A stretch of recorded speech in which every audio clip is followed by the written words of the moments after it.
Welcome back, everyone, to Global War 1914, Operation Albatross. This is the fall-winter of 1914 for Great Britain.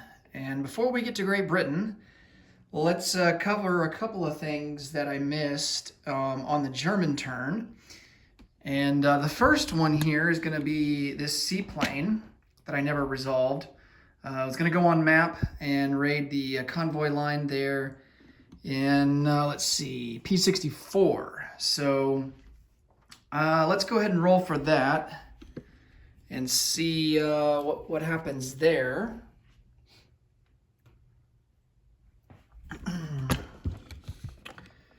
So the seaplane won't get a bonus or anything. So it's going to be face value for damage. All right. And we don't do any damage. Okay, so no harm, no foul there.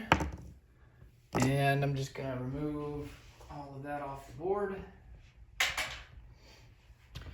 And another thing that I forgot to do was Germany gets a free diplomacy roll from the summer of 1914 that they forgot to roll in the last turn, in the last video. So they're going to go for the Netherlands. See if we can't get them to stage 2, and I'm going to need a 3 or less for that. And that's a fail, the 10. Okay. Germany will still get another free diplomacy roll next turn in the spring of 1915 because they were able to take Warsaw. And that leads me to another thing on the board that I need to clarify. So Germany collected 45 IPP at the end of their turn, and they should have only collected 40. Oh wait, they collected 46. They should have only collected 45, and the reason is because they don't have a troop occupying Congress of Poland. So because Congress of Poland is outside of home country, because it's not occupied, they don't collect the dollar that it's worth. So lesson learned there for the Germans, and they'll only have 45 in the bank for next turn as opposed to 46. Okay, I think that covers it all. Corrections and errors from the last turn. So let's get right to the British. All right, for our purchases, we have to account for $5 worth of convoy raiding damage. So we're going to take that off the board. We are going to do cash and carry for an artillery for $4. And how that works is once the United States gets to an IPP peacetime income of 4, the allies who are at war with a major power have the ability to do cash and carry. And this reduces the price of artillery by $1. And the artillery gets manufactured at an American factory and then is sent over to the purchasing country's territory at the place unit phase of the United States turn. So this unit here will go into Washington, D.C., and then at the end of the United States turn, it will then be basically lend-leased. We're basically lend-leasing it to ourselves to London. So that's how that works. And then France will likely do the same thing on their turn and basically get an artillery at a discounted price. Okay, actually, I think it has to land at the first available major shipyard facility, or major port facility.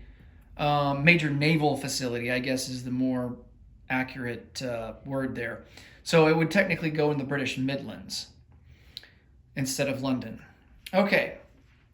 Rounding out the rest of our purchases, we have 2 dreadnoughts here that are at stage 3. We're going to move them up to stage 2, and that's going to cost us $8. For $3, we're going to move up from stage 3 to stage 2 a cruiser. We're going to purchase a colonial troop. We're going to upgrade a colonial troop to an infantry, and that's going to be in eastern Belgian Congo. And then we're going to purchase 2 regular infantry, and we're going to manufacture a minor factory, and that's going to go into India, there into Maharashtra. Okay. For technology, we are going to go for wartime economy. See if we can't get to stage 4 and finish that off and maybe earn some extra money at the end of our turn. And then our second tech roll, we're going to go for depth charges and hydrophones. See if we can get to stage 3 for that. Okay, let's roll for some tech. Yellow will be wartime economy, and then depth charges and hydrophones will be the green. And we succeed on wartime economy, but we fail on depth charges. That's big for us right there. We need all the money that we can get. And to finish it off as quickly as we have is going to be very advantageous to us. Okay, my final $2 that I have in the bank, I'm going to spend on diplomacy. And I think what we're going to do is we are going to try and bring the Netherlands back down to neutral. We definitely can't let them get too comfortable with the Germans there. So they're at stage 1 right now. Let's see if we can bring them down to just straight up neutral. Gonna need a 2 or less. And that's a big time miss. And then let's see if we can't get Greece back up to stage number 2. Need a 3 or less for that. And that's a miss with a 9. Okay. Let's come back to the board here. I don't really have any combat moves. There's really not much options on the board for us to do right now. And so let's go straight into non-combat. We have a submarine that's here. I believe this is like the Gulf of Guinea. A51.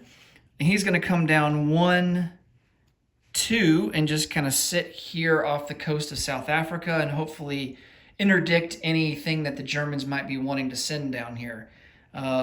Very unlucky for us to lose this territory here. That was terrible. Okay, let's see. Come over here to Asia. We've got a transport and a torpedo boat destroyer. They're going to come out of port. The transport is actually going to use a strategic naval move and come over 1, 2, 3, 4, go into port in Aden. And then the torpedo boat destroyer will use 4 movement points as well and join the transport there in Aden. 2 cruisers and a pre-dreadnought are going to move 1, 2 into the Eastern Med Sea, go into port with the ships that are in there, including a pre-dreadnought, a cruiser, and a torpedo boat destroyer. And then we've got a cruiser and 2 torpedo boat destroyers. I think Japan's got Asia pretty much well locked down, so we don't really have to worry about that too much. They're going to come over 1, 2, 3, 4. So they use the major port here in Melee. So they have a movement range of 4, and they will go into I-5 and join the Italian fleet that's in there, who is currently neutral at the moment. Okay.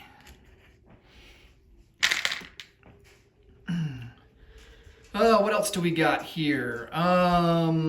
This coastal sub here in M4 will move up 1 into M7.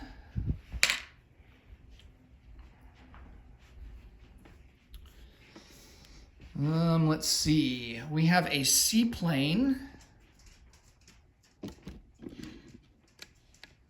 We have a seaplane here in the British Midlands. He's going to come out 1, 2, 3, and he's going to rest in Aquitaine for now.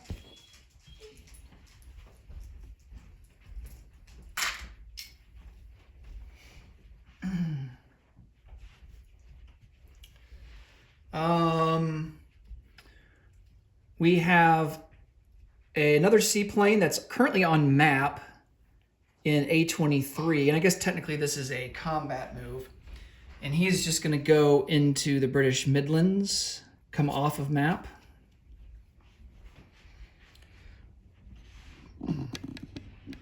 We have a coastal sub here.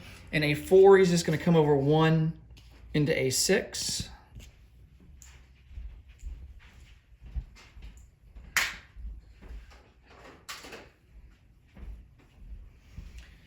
And then the rest of our moves will be moving guys here into Picardy to reinforce the French.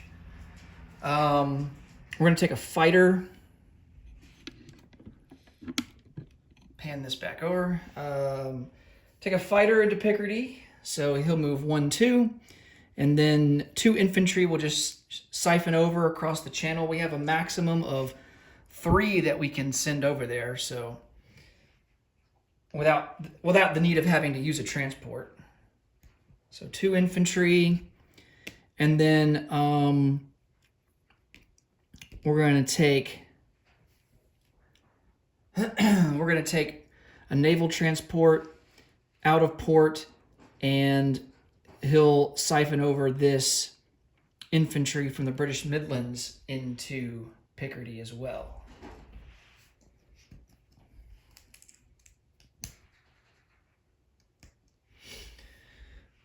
All right.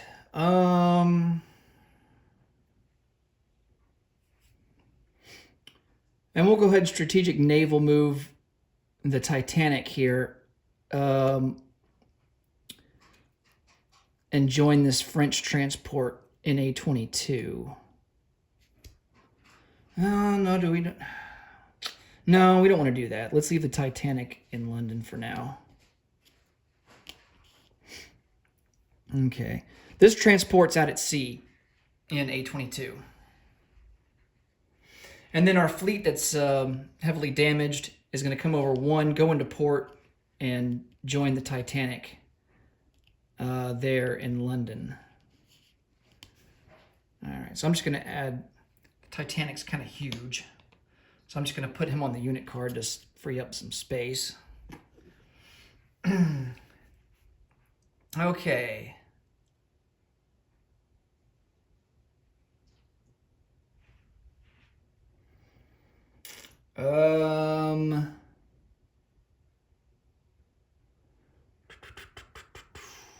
I think that's everything, guys. I think we can place some units now.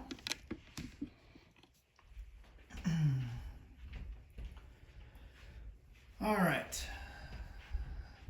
So we have our cash and carry artillery. He will go into Washington, D.C.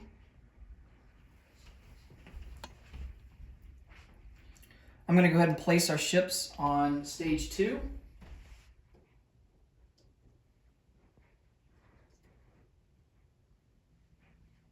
All right, so 2 dreadnoughts and a cruiser are both at stage 2 on the production chart.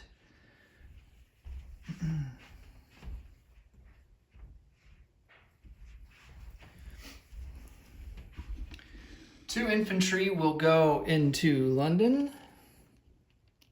Well, 1 infantry will go into British Midlands and another infantry will go into London.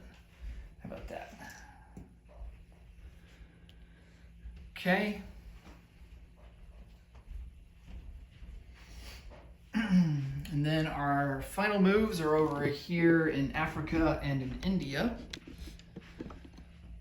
So in Africa, this colonial infantry will be upgraded to a regular infantry. And so he'll have a supply path that starts up here in London, goes around, avoids that submarine, comes all the way down through here to the port in Western Belgian Congo, and then he'll take the river all the way into Eastern Belgian Congo where the upgrade is, and it will exhaust that manpower icon, that manpower slot. We'll produce a colonial infantry here in Rhodesia and use up that manpower slot. And then a minor factory. Oh, I forgot to siphon some guys over here.